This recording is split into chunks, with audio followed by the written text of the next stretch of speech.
we're continuing in this series, Peace Begins With Me. And our lesson today comes from this idea of the possibility, somebody say possibility,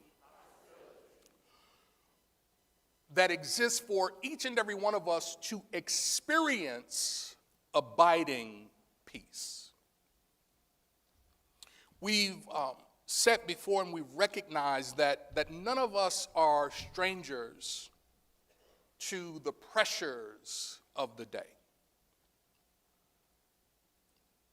We've said that life comes at you fast, sometimes so quickly, in fact, that it has the ability to shift us off of our square and to move us out of our place of peace.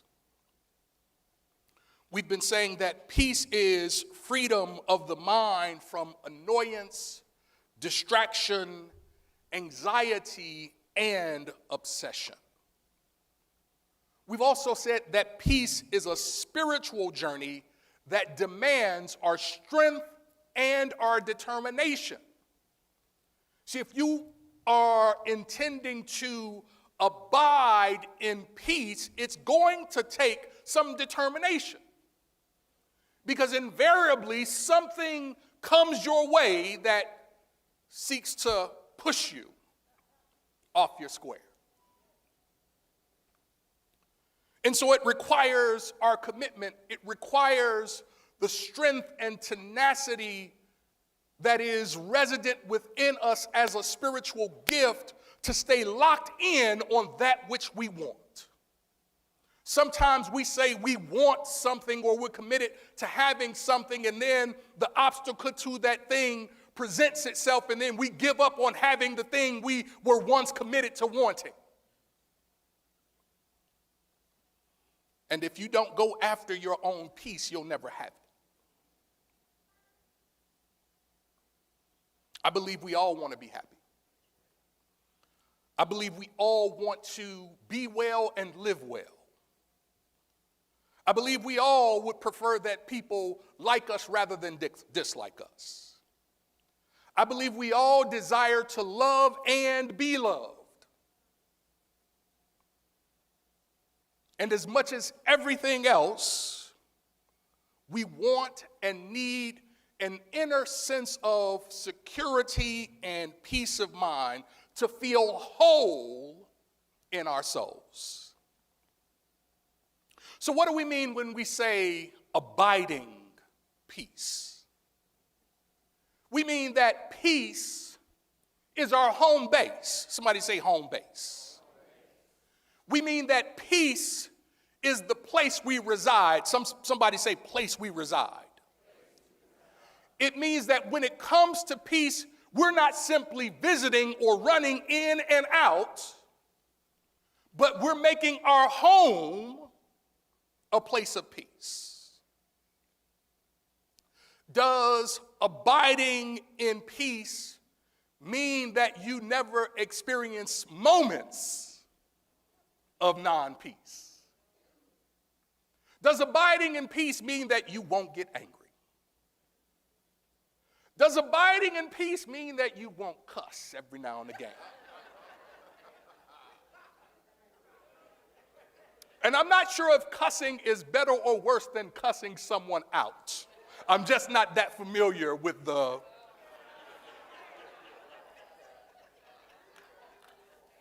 You got me, Sean?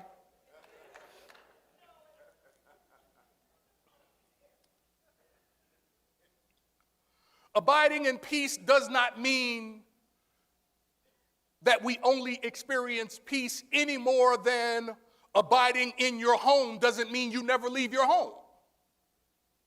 You leave your home to grocery shop, but you still live there. You leave your home to go to work, but you still abide there. You leave your home to visit family and friends, but your home is still your home base, yes?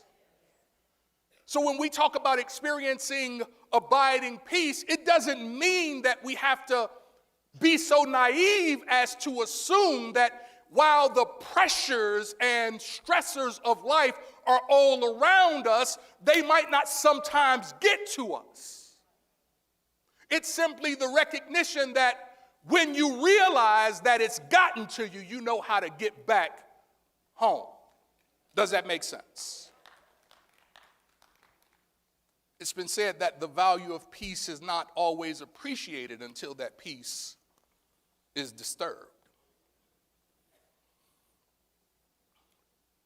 And it's important to remember that inner peace is a prerequisite for abiding peace and harmony in the outer world. There can really be no peace in your home if there is no peace in your soul. Before there will be peace on your block, there will be peace in your soul. Before there will be peace in our nation, there will be peace in the mass consciousness of the people.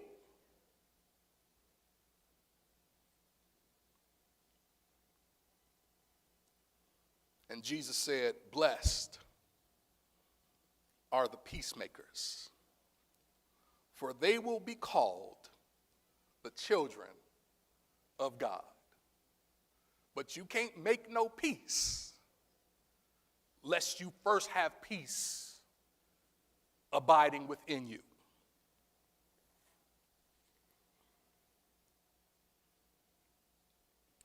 A peacemaker is one who has the ability to say peace to the turbulent waves and thoughts and have those waves and thoughts obey them.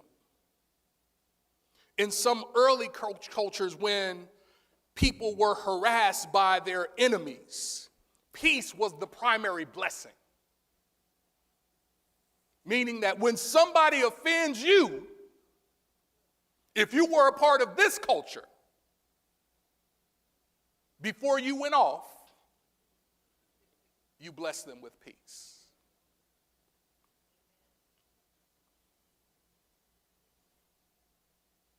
A peacemaker reduces to peace and harmony all of the thoughts of strife, anger, and retaliation in his or her own mind. Let me say that again. A peacemaker, repeat after me, a peacemaker reduces to peace and harmony all the thoughts of strife, anger, and retaliation in their own mind first. Blessed are the peacemakers, for they shall be called children of God. How can I reduce to peace and harmony the thoughts of anger and strife and retaliation that are in my own mind? How do you do that? It's a nice theory, but how do you do it in practice? There was a study done at Duke University, and as they explored what causes facilitated peace of mind, one of the factors that they found that greatly contributed to our mental and emotional stability was not living in the past. How do I reduce to peace and harmony the thoughts of strife and anger and retaliation by not living in the past? Or by practicing non-attachment. I didn't realize how attached I was to my identity and the reactions that flowed out of my attachment to that identity until I was in the Navy. I was up in Great Lakes, Cleo, at boot camp, and had probably at this point been there a handful of days. And I remember being with the rest of my company as we were waiting to go into the general store so that we could get our supplies. And there were 2 or 3 other companies that were out there waiting. And I believe this waiting is one of the ways they recondition and rewire us out of our previous behaviors. If there's anybody who's ever been a part of the military, there's this saying, regardless across the branches, hurry up and wait. So they move you around real quick and then they make you wait because they want you to learn how to think a certain way. And so here I am standing either at attention or at parade rest with the rest of my crew. I've got a new haircut because one of the first things they do is cut your hair off. I've got on a new uniform. I'm in a new environment, new surroundings, and I'm surrounded by all new people. Everything is new. I've been here about 5-6 days. And then I see out of my periphery that a young man in one of the other companies kicks a rock in my direction. The rock takes off, skips 2, 3, 4, 5 times, and lands short of me. The rock did not hit me. Somebody say the rock didn't hit him. The rock did not hit me.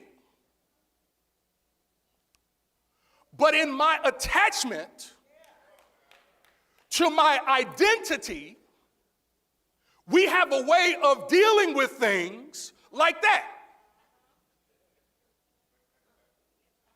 And so I dropped out of my formal position and turned and took a couple steps. And there was a young man named Michael Young from Chicago also. Game, recognized game. He knew immediately what I was on, what type of time I was on. And he grabbed me by my arm and he said, "No, D." It was in that moment that I realized that although I had new hair and new clothes and new environment, new surrounding, new people surrounding me, I was still attached to this other version of myself. And in that moment, I had the insight and clarity to recognize that if I don't detach from that, I'll never be able to make the most of this.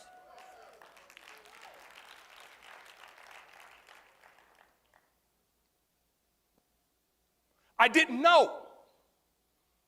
And I imagine that some of you are like me.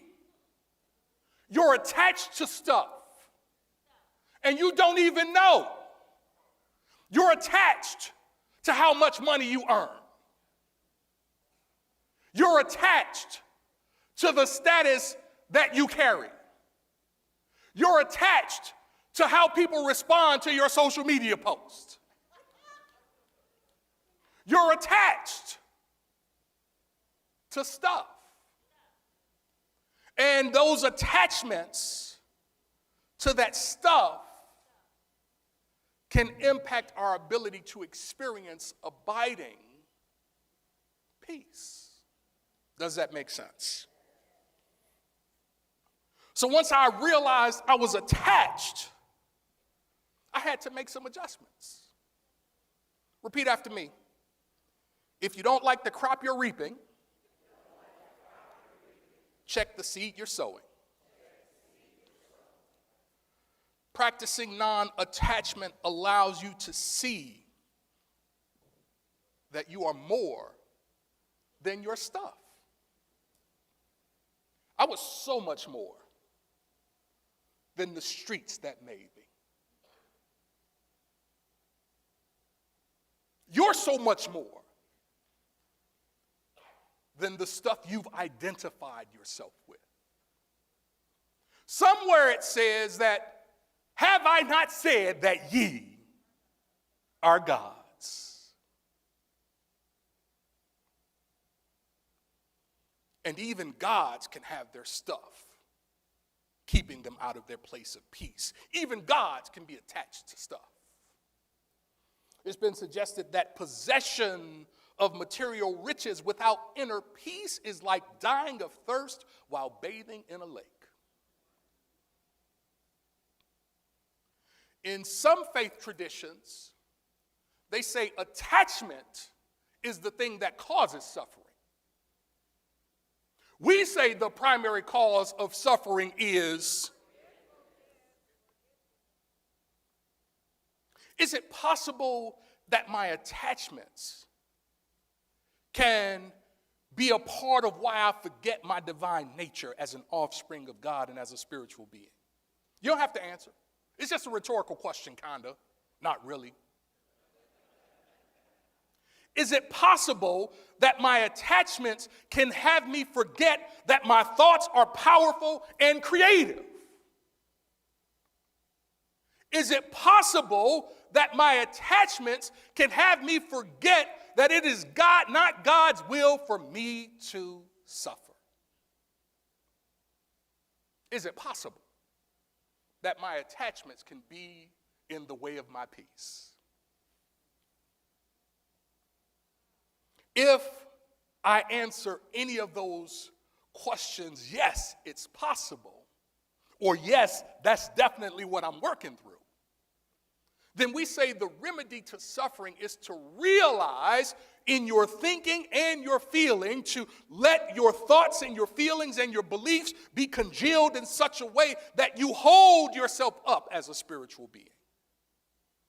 And then we say, watch every thought and base every thought and feeling on truth. Is it easy? Is it doable? Let me ask you over here because they didn't get it. Is it easy?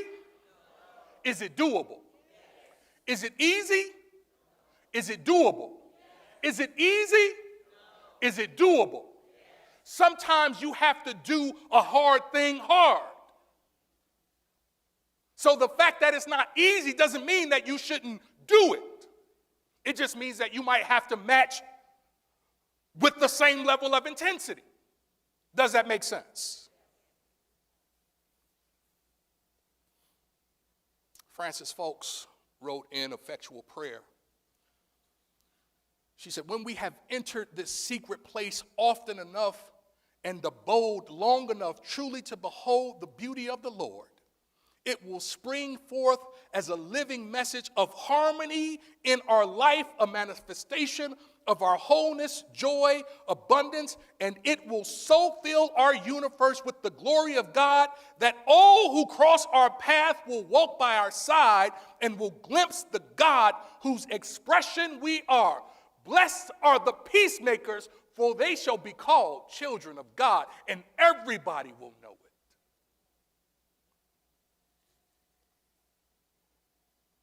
How do you recalibrate yourself so that you can experience abiding peace? You develop healthy relationships. Repeat after me. Develop healthy relationships. Goethe said, a noble person attracts noble people and knows how to hold on to them. I submit to you that most of the behaviors that sabotage our peace are learned and reinforced by our own repetition. So I may have picked it up from my parents, but I chose to carry it forward.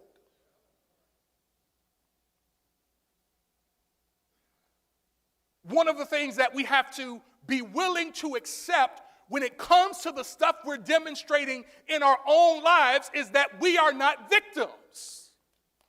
There is a difference between being a victim and a volunteer.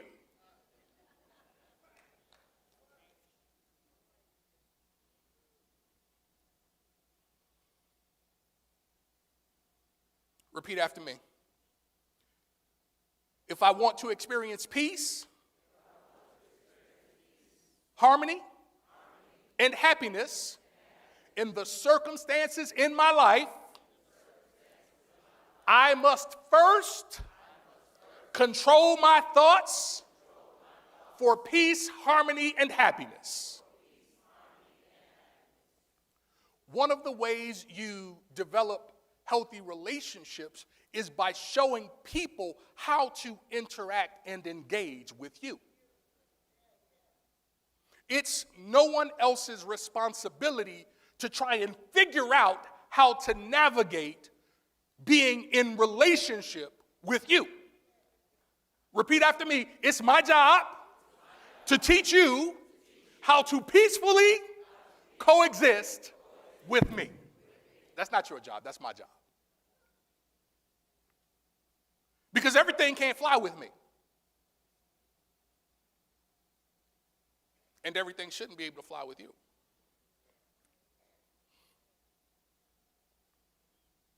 Sometimes you just have to show people. This is how you say that to me. Not that you shouldn't say it. Anybody ever heard the saying, it's not what you said, or it's not what you did,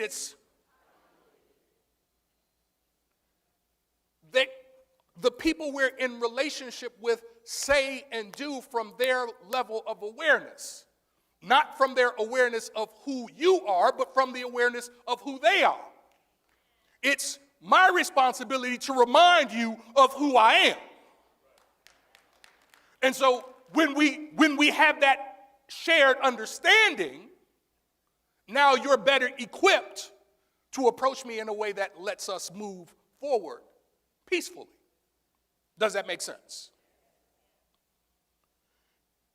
Sometimes you have to help people understand the best tone in which to communicate with you. You probably had this experience as I have. I could immediately tell the difference between what my mother wanted when she said, Derrick, compared to when she said, Derrick. I knew with one of those, it was all good. And I knew with the other one, because my mother didn't play. Women's History Month. She's been making history a long time on my backside.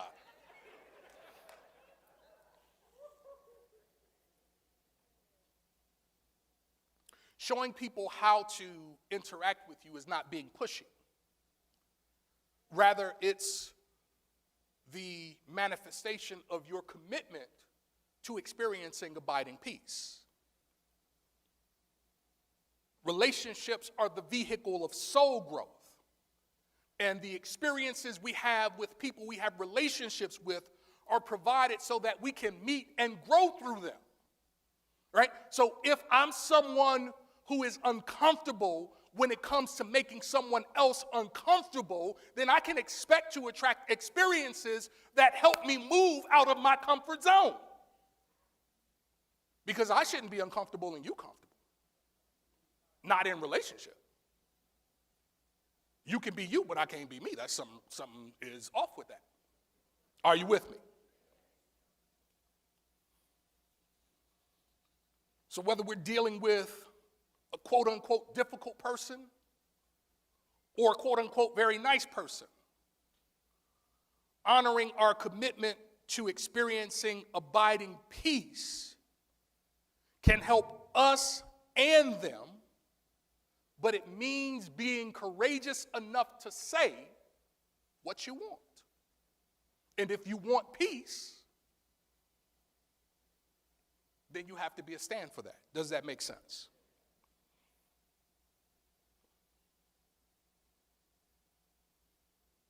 Put this in your notes. The need for peace doesn't cease to exist just because I have been ignoring it. What do you mean by that? I mean that when I prioritize my peace, what that priority does is reveal what's important to me. See, sometimes prioritizing peace means confronting the fact that I cannot make someone else happy, especially not when they have a subconscious pattern for being unhappy. I can't make someone happy whose goal is to be unhappy. Are you with me?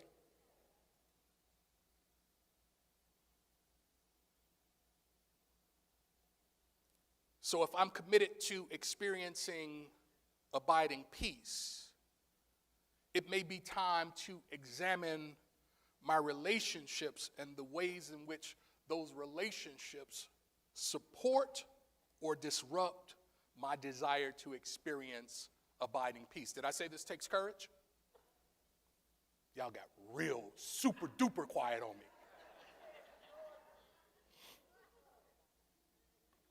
But I know why. You see, I think you all know what's coming. Why is it important to be able to assess and examine your relationships? Particularly within the context of the commitment to experiencing abiding peace. Because there may be the people within your relationship circle who have a certain disposition, right? It's not that they are this. Repeat after me. They are not this. They are not that. But it doesn't mean that they don't demonstrate this or that. Some people just have a disposition to be toxic. I'm not saying they're toxic. I'm saying some people have a disposition to be toxic. Some people have a disposition to be hurt. I'm not saying that they're hurt. I'm just saying some people have a disposition to be hurt. Why is it important to recognize that? Because if I am in relationship with someone who has the disposition to be toxic or the disposition to be hurt, their disposition impacts my ability to experience peace within the context of those relationships. This is not new to you. We've all experienced this already. If the primary cause of suffering is forgetfulness, then the primary cause of joy is remembering.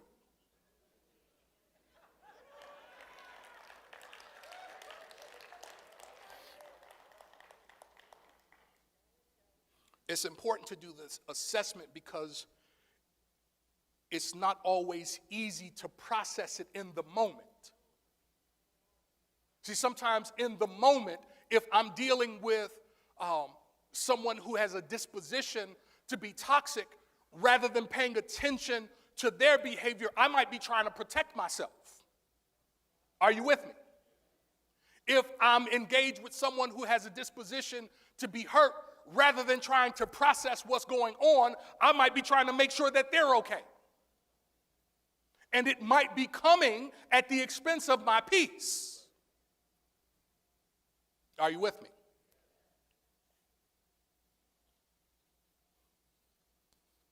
There are also people who have the disposition for health. And those are the relationships that help facilitate our commitment to peace when we're engaged with them.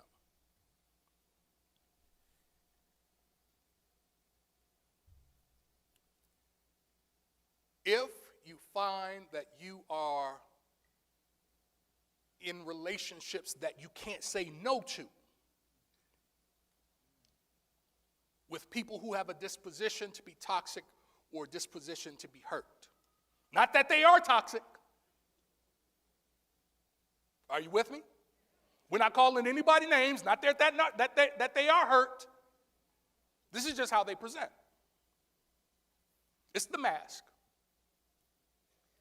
But if you're in relationship with someone who's wearing that mask, and you are committed to experiencing abiding peace, what do you do? If you can't avoid them, be okay with the fact that it's not your job to change them.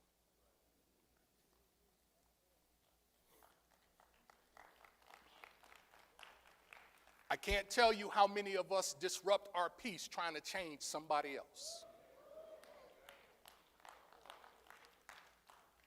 You can sign up for that class if you want to. I'm not sure you should, but you can take that class if you want to.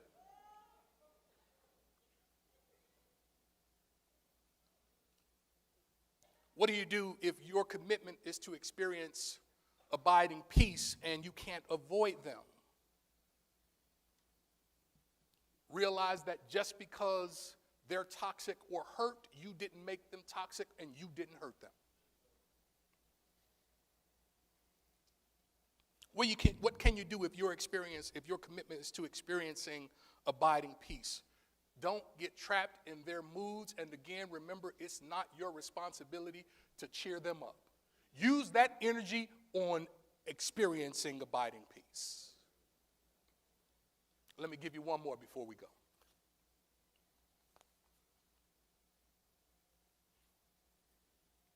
Because experiencing abiding peace is possible. But we're all hardwired for relationships, and so relationships are a central part of how we move and navigate the world. So we have to be able to practice non-attachment. We've got to be able to build healthy relationships, and then we've got to do our own soul work of forgiving so that we can be forgiven. St. Francis de Sales said, do everything quietly and in a calm spirit. Do not lose your inner peace for anything whatsoever, even if your whole world seems upset. I want to say it this way. Blessed is the life that does not go around collecting resentments.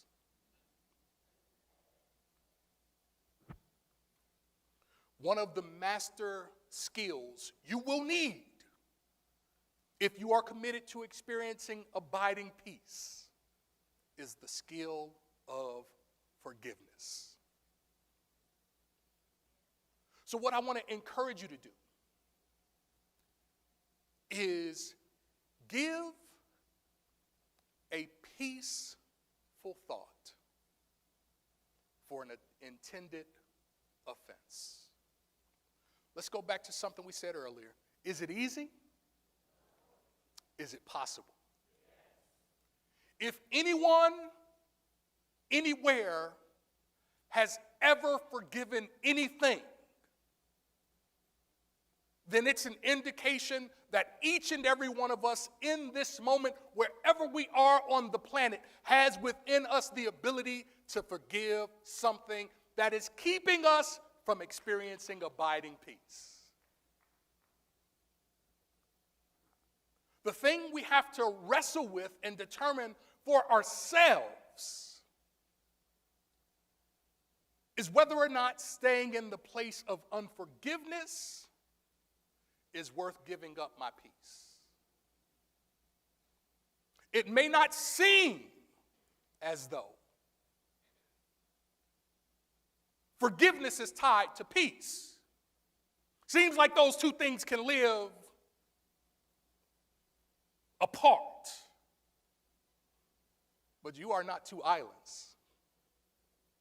You are one spiritual, holistic being. And if there is a place of unforgiveness in you, that unforgiveness does not just impact your peace. It impacts your money. It impacts your relationships.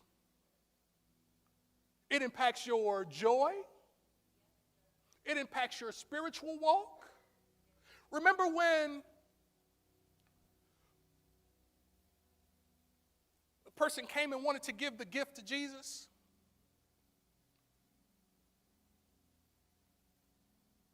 He says, hey, look what I got for you. And Jesus says to him, before you can give your good gift, if your brother has anything against you, not that you got something against your brother, but if your brother has anything against you, go fix that first and then come and bring your gift. Why do I have to go and fix what my brother has done? Because I am my brother's keeper. By that I mean, my brother is only the outer expression of what's happening within me. If there is discord between she and I or he and I, that discord does not have to necessarily stem from them. That discord that I'm feeling is within me. And I'm responsible for bringing peace and harmony into my thoughts, my beliefs. It's my job to reduce that back for me. Are you with me? And so one of the ways that I do that is by forgiving. So not only do I want you to, in this commitment to peace walk, not only do I want you to assess your relationships, I want you to take that journey through your soul.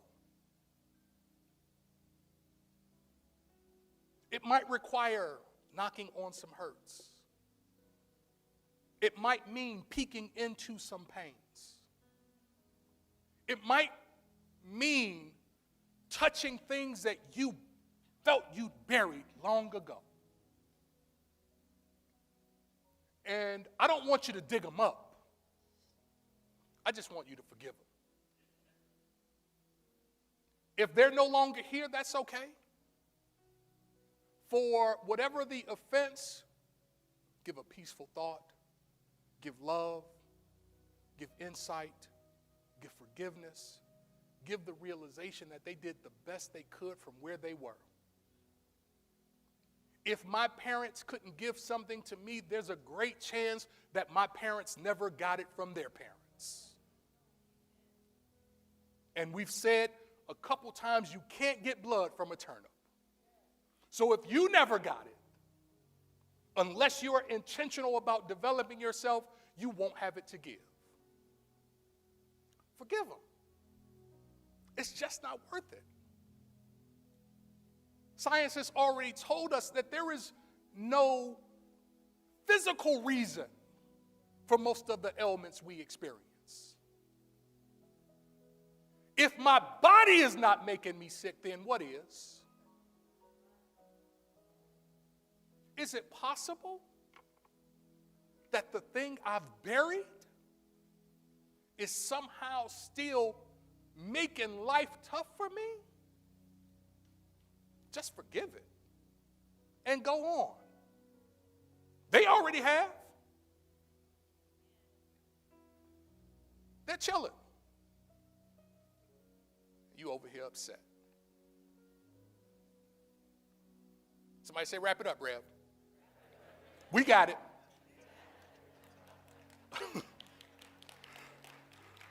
Don't clap yet. Are you going to do the work? That's like 20% of you all. Are you going to do the work? There you go. Your peace is at stake.